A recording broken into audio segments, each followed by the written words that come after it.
I am really happy to be having a conversation with my friend, Reverend Mother P.J. Longoni.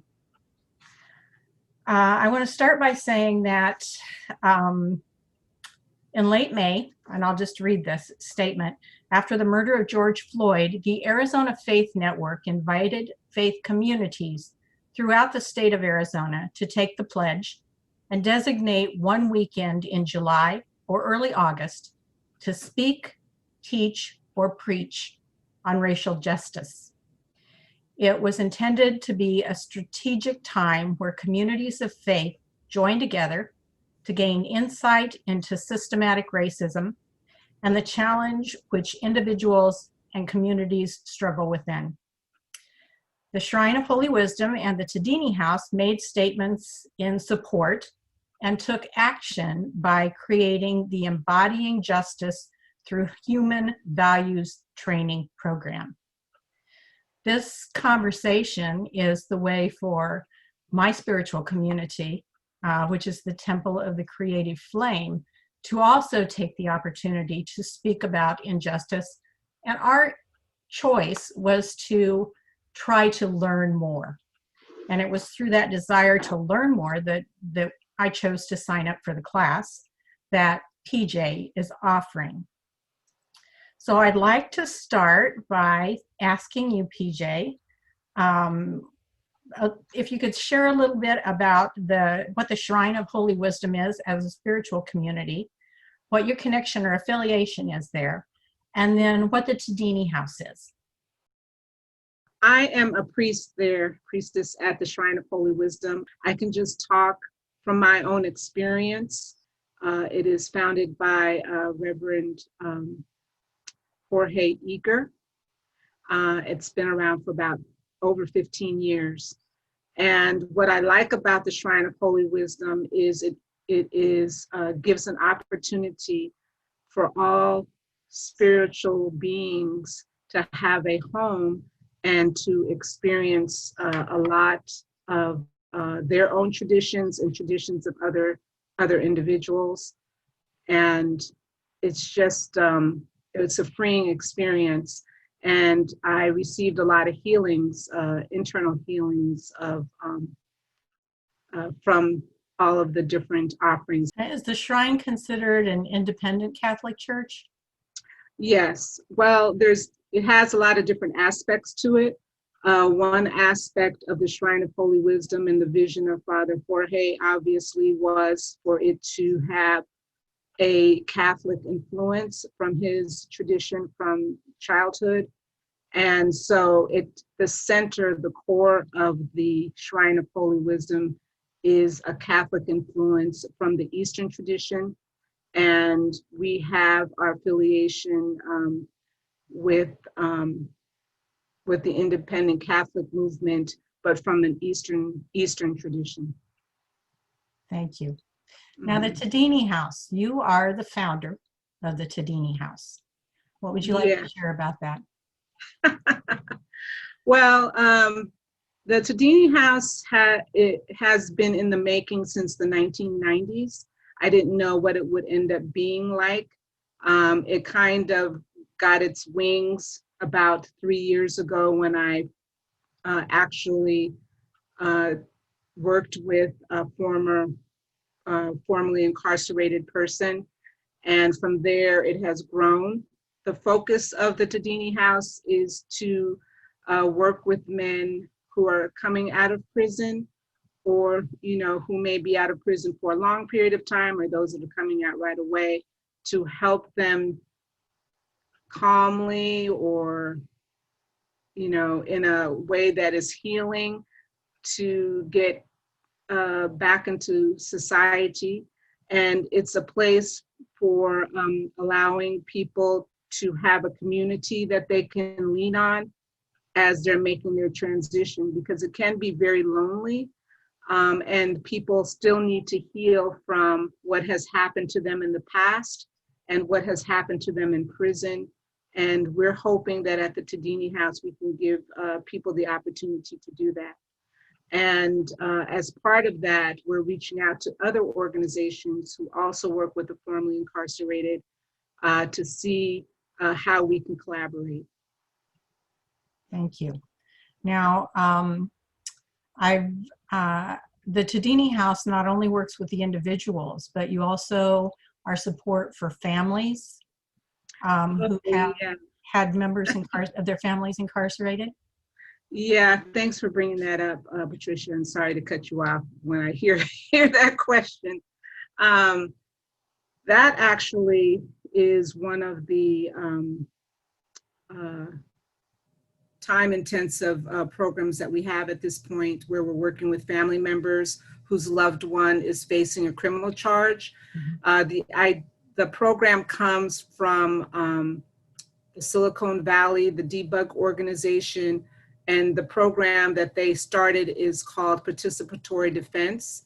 And it started when their own community members, a lot of them were going into prison or into getting criminal charges. And so instead of just letting families flounder in the process, they as a community came together to try to figure out what to do for the families or with the families. So we've taken on, we are a member of that organization. We have been with them for maybe a couple of years. And the idea is for us not to do the work, but to help families, empower families to do the work that they need to do to leverage the system to make sure that their loved one gets justice. Okay. Now, as I said in my opening, the initiative from the Arizona Faith Network came as a response to the murder of George Floyd. Across the country, really across the world, there was a great uprising. And so one of the questions that I would like to ask you is why you chose to take the action of offering this program, either as opposed to or in addition to marching with others in unity. Well, it's an outgrowth of something that happened at the Shrine of Holy Wisdom on June 6th, I believe, where we had a healing service that was spurred on by one of our community members, Marie Fowler. Mm-hmm. And she was very, expressed great concern that we should do something about it, at least stand up about it. So as part of that initiative there, I decided that the human values piece was going to be an important aspect of thinking about justice. A lot of the issues that we're having and seeing about the injustices that are going on with people have to do with how we value people in general, and how we value particular people, and how we have learned how to approach people based on how they look or who they are or things like that. So the human values sessions that we have around justice help us to look at what's going on within ourselves and what are our core values that we can use to help us be better communicators, better relators to other people, regardless of how we see them. Now, the program is based on a specific method of teaching. Mm-hmm. Go ahead. Sorry, I didn't mean to jump in. Please do. On that question. I just get so excited about the work. So yes, the training that I've taken is from the Satya Sai Baba Institute of Education, I think it is, or Higher Learning. I've taken a lot of the human values training courses from them. And it's not that we are teaching anything, it's that we are facilitating the conversation around 5 core values and their sub-values. Mm-hmm. So one of the core values, and these are values that are across the world, across all philosophies, traditions, and in societies. One of them is truth. The other one is right action. Another one is peace, love, and then nonviolence. So we examine the sub-values that are associated with them, and the approach that we take allow the person to kind of uncover what they've learned ever since they were little. It's something that we don't necessarily talk about when we're growing up, but it's something that we just kind of absorb as we're growing up. Mm-hmm. We had, you had the first session was in July, and I participated in that. And it was sort of an overview and an introduction, I guess.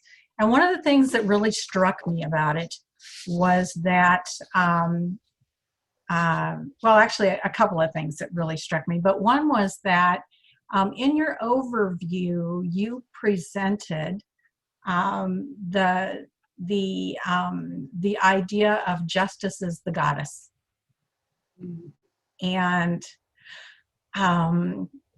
it was really a profound facilitated piece, because one of the things that I realized in that is that, and there were a good number of us who were participating, is that we can see the goddess as justice, or we can see justice as the goddess. But it became very difficult in conversation then to figure out how to describe justice. And so one of the things that came up in conversation was the impact of the patriarchy and power over. And it seemed that even with the diversity that was there, because there are a number of religious or spiritual orientations, and just it was a nicely diverse group, that it seemed palpable that we could understand what justice was. We can intuitively know what justice feels like, but it's very difficult to put words to it and to describe it. Yes. And it seemed like there was a piece there of when the patriarchy began to influence what justice looked like, what it felt like, how justice became a controlling entity. Mm-hmm. Yeah. Yeah. Mm-hmm. How did you, what were you thinking of when you were pulling that piece together to offer it? Well, let me just say this, right when you were talking, I was thinking of mother love as justice. And so I can see how the influence of patriarchy just kind of, it's kind of like the idea of ripping a child away from the mother's breast. That's how it's been in society. You know, we used to really value human life, but at some point in time, and maybe as time has gone on, as we've become more technological, more mechanical, more logical, that in terms of using the right versus the left brain, that kind of thing, we've definitely gotten away from that. And I think that's why it's difficult to talk about justice, because it's something that we know when we can feel this love coming across to us, and when we don't feel it. And it's not something that we can really articulate. It is a feeling kind of thing. But I would have to say that it's also an action. Maybe the outcome is the feeling of love. Maybe justice is the action that we're doing in terms of how we are able to control who we are so that we're not imposing our emotions and feelings onto others in terms of punishing, Mhm. you know. But getting back to what I was thinking about when I was putting it together is um, I just felt that there was a lot more to justice than Lady Justice that we have as our symbol. I also was looking at some of the terminology of how Lady Justice is attached to law. I just wanted to find something a little bit more deeper than that, to understand the symbols, to understand why this attachment has happened, especially when I went into the symbols and realized that the symbols that we have for Lady Justice come from a Greek goddess, you know?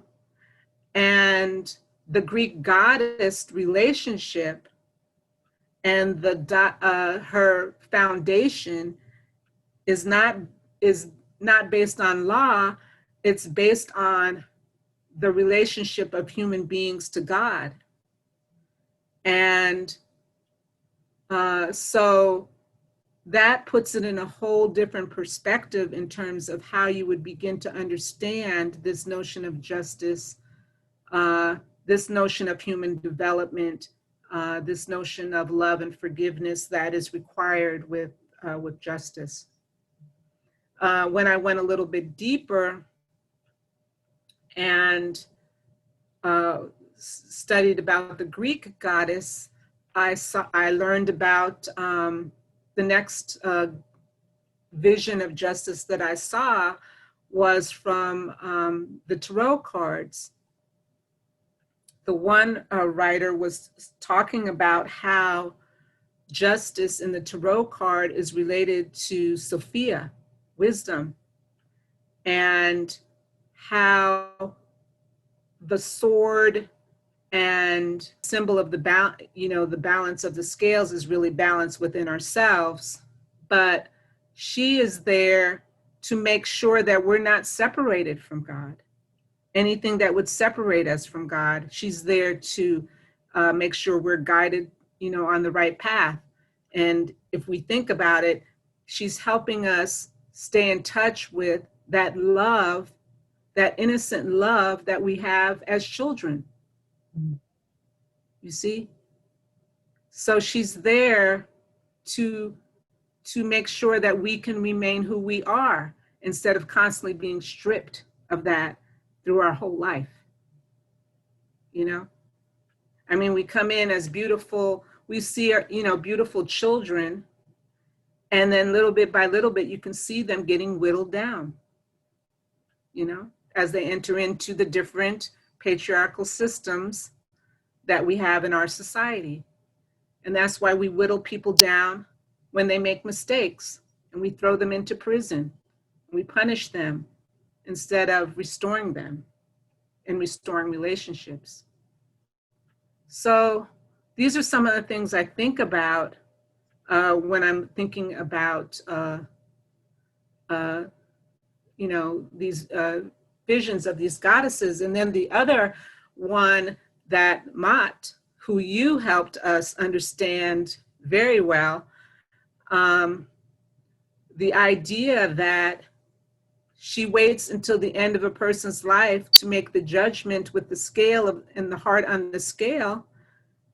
And either you or someone else in our group talked about the fact that she's taking into consideration the whole person when she makes her judgment, not like we do here in our system, you see.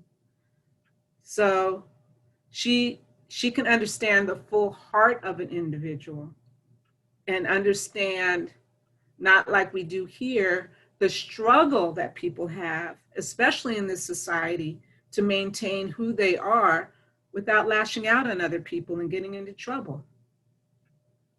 She understands that. We don't understand that. When we see people, we just see people physically who they are, We just take the, sword and, and that's how we do things here. But it's a big process in order to maintain a community of people and to, maintain that love. I think in the title of the series, that Embodying Justice, and as I'm thinking back to our first session,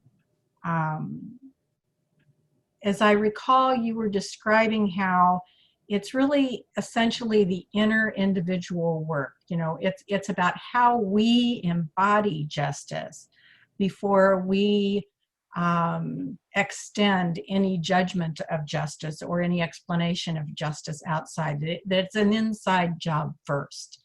And that's what part of this series is about. It really is an opportunity for us to say, perhaps I don't really understand justice myself. So how can I really speak to it?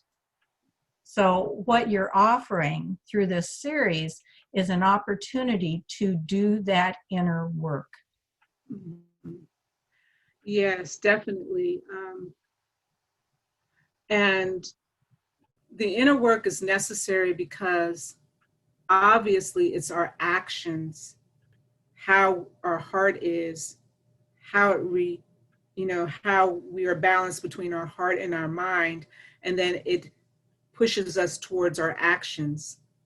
So if you're out of balance within yourself and you don't have your heart is not helping with your decisions that you're making, and you're not in balance in terms of how you're making these decisions, then your actions are going to show how what's going on inside of you. And so this idea of taking your anger, your frustration, just say in terms of justice, in terms of punishment, let's just say, in terms of punishment, and then the other way around, if you're taking all of this energy, this negative energy, and it's spewing out right when you have to make a decision as to how you're going to resolve a situation,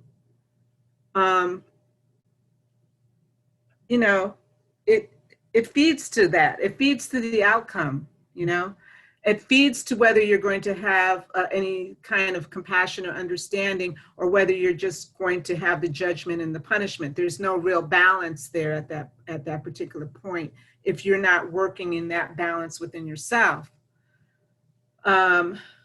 So the reason why I think, we've been down this road lots of times in our country when we talk about civil rights and justice, when we talk about lynching people and not lynching people, and, having a knee on someone's neck and just, watching them die, or, your own adrenaline probably could be rushing so high you're not even thinking and you're killing somebody. I'm giving that person the benefit of the doubt. Because we've been here so many times before, suggests to me that it's really the internal work that has to happen in order for us to really make the change in how we relate to one another. And it's an internal work. And I hope I answered your question. I kind of got off track. No, absolutely. Absolutely. Yeah. So this way of thinking, and the desire to share these teachings and help to facilitate this, I believe then is part of why you chose to direct your energy this way rather than marching in the streets. I've been to a lot of marches, and actually I teach a class on social change, and we talk about social movements and things like that. I see the drama of it. I see the necessity for it. And I want to be at the end, now that we've been awoken to, or whatever the correct word would be, now that we're back at not square one, but we're at a point where we have to figure out how we're going to relate to one another. And I appreciate Black Lives Matter, and I appreciate all the work that the young people have done. And really, to tell you the truth, young people have this energy and they are the ones that are going to be taking over this world from us. You know, I'm 60 something years old. I'm on the way out. I tell my students that all the time. I'm on the way out. You have you have to figure out what kind of world that you want. And I really appreciate young folks coming together and doing that. And at the same time, being that I am a little older and have seen a lot, I think that inner work is, and probably from my perspective of being a priestess, that, I see the importance of the work, and it's the age probably, So that's why I come to that. Yeah. And you also come to it as a mother who has had sons go through the system. Mm-hmm. Yeah. So you've seen both sides of all of it. Really. Yeah. And I have one son who's just right now getting transitioned back into prison. And I have another son who's been in and out of prison and has been out of prison for about 3 years. And it's been very difficult. This is a very difficult time for him because this is the anniversary of when he usually goes back to prison. So we've had a lot of things to work through for him to make sure that he stays out. Mm-hmm. But it's very damaging. It's a very damaging place, psychologically, emotionally, and spiritually. And our people just don't realize that. Mm-hmm. If you're not in it, you don't realize it.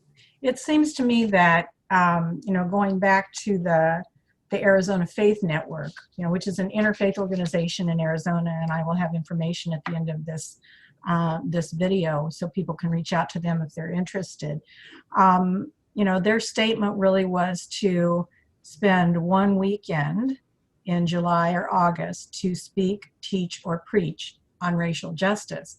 And I think I said this before, but in the end, what you have chosen to do is take months, invest months into a process to help a greater number of us understand the deeper language of justice and come to a better understanding of what that term and that vision means to us individually.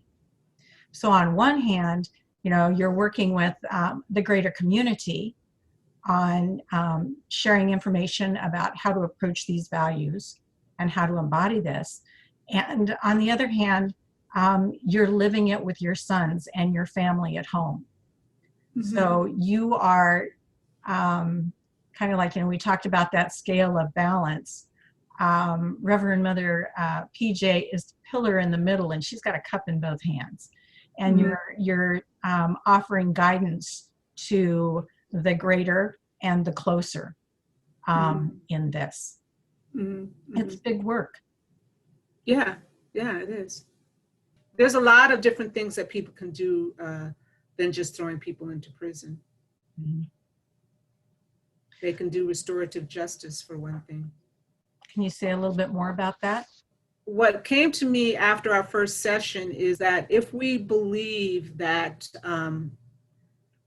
Justice is a mother and that she is mother love and that she wants us to maintain who we are, then the kind of balance that we want to seek in society is something where we can maintain the integrity of all people involved and at the same time have some way to have them work with whoever they've harmed to try to get something done, to restore what was lost.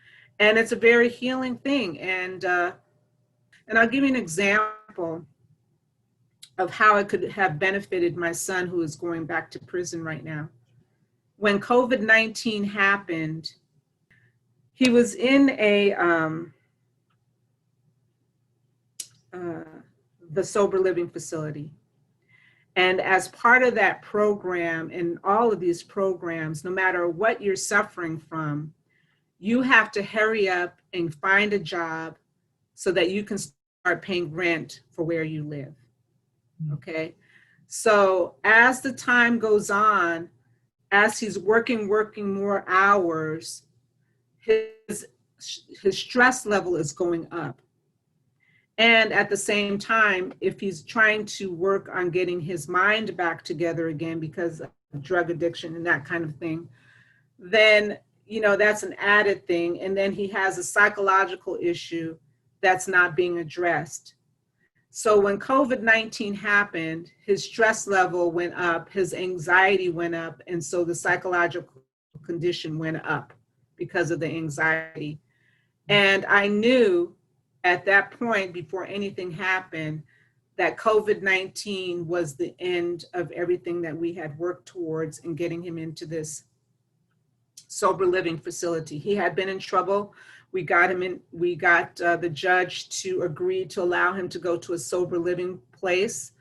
And so I just knew at this point when COVID-19 happened that all that work that we spent about a year doing had gone down the drain, because inevitably when he lost his job, he got depressed, and then he ran away. And then a week later, he got into trouble. And the trouble that he got into was because of a misunderstanding. If restorative justice had been a piece of that, as I had tried to get the judge to understand, and the prosecutor, this could have been resolved. My son could have done something more beneficial for the people that he had harmed. And he could have still grown as an individual to know that what he did harmed somebody. This is how you're going to repay it. And let's grow from here. Let's get you some help. Okay? Instead, he's going to prison for a long period of time. His psychological situation is not going to improve. He's still behind his peers because he still doesn't work. He's got 2 children that he's not paying for. And he doesn't know or understand the ramifications of what he did because he never met the people that, really met the people he talked to. So 5 years sitting playing cards. That's what's going to happen. What has changed? He still has a psychological condition. He still has a substance abuse thing. His children are getting older. We're getting poorer because we're helping with the grandchildren. You see? Not helpful. Throwing people into prison just like that. So restorative justice might be able to understand things from a wholer perspective, as where you can restore the person back to the community so that they don't off. Now, the other thing is when my son goes, his psychological condition is going to get worse. The unhealthy situation in prison is going to make things worse. He's going to be worse when he comes out. So now restorative justice helps restore a person, maybe when we can help them take care of some of these issues and then be responsible and understand what needs to happen. And then maybe their children can be with them instead of being all constantly separated from them. Mm-hmm. So. You're a woman, a mother who continues to look for answers. Well, yeah, that's mother love, isn't it? Yes, I think we don't give up on our loved ones. I mean, it's very difficult to hold on because you get it from all sides, like, that they want you to make your children disposable, but they're not. Never. They never will be. Never. All these people in prison have families behind them suffering. For each person in there is a whole slew of people suffering and children suffering. And some of these things that they're in prison for could have been resolved. Well, we are one session into a series of 5. And I think that for me, after our first session, I sent you a message, and I think that it's clear that we don't have answers. Right. There are not a lot of answers. But my response to you was, I think the best experiences are not where we come away being filled with answers, but when we come filled with hope, inspired, and asking new or different questions. And I think that what you are doing is creating an opportunity for us to say, we don't have answers. To begin to be more honest about the fact that there's a lot of things that we do not know or we do not understand. And we need to learn some new ways to approach relationships and communication. And that seems to be what the focus of this series is. Definitely. Yep. It's a lot more challenging to really communicate and express yourself. Well, the next event is the second piece of the 5-part series, and they take place the 4th Sunday of each month. Saturday. For Saturday, thank you, of each month through November. So the next event is Saturday, August the 22nd at 10 a.m. Arizona time.